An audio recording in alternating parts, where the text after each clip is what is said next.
Welcome to our channel. Today we how to reset your Canva account preferences, detailed guide step by step clearly. To reset your Canva account preferences, start by logging into your Canva account. Navigate to the top right corner of the home page. Click on your profile icon. From the drop-down menu, select Account Settings. In the Account Settings menu, look for the Preferences tab. Click on the Preferences tab to access your settings. Here, you will find various options related to your account. To reset a specific preference, locate the setting you wish to change. Make your adjustments as needed. If you want to reset all preferences, look for an option that states Reset to Default. Confirm your choice when prompted to ensure the changes take effect. After making your adjustments, remember to scroll down and click the Save button.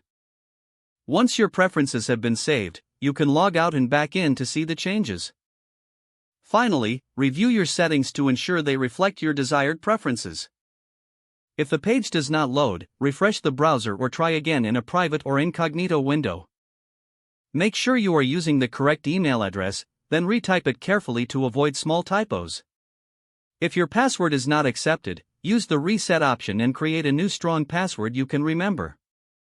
Check your spam folder for verification or security emails, then complete any requested confirmation steps. Enable two-factor authentication if available to improve account security and reduce unauthorized access risk. After signing in, review your profile details so your contact information and settings are accurate and current. If you see an error message, note it down and try again after restarting your device and internet connection. Log out when you finish, especially on shared devices, to keep your account and payment information secure.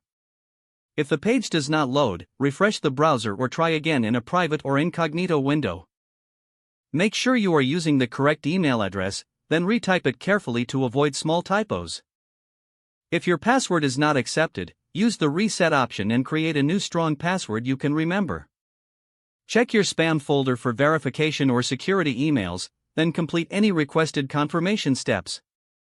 Enable two-factor authentication if available to improve account security and reduce unauthorized access risk. After signing in, review your profile details so your contact information and settings are accurate and current. If you see an error message, note it down and try again after restarting your device and internet connection. Log out when you finish, especially on shared devices, to keep your account and payment information secure. Don't forget to like this video and subscribe to our channel for more step-by-step tech guides.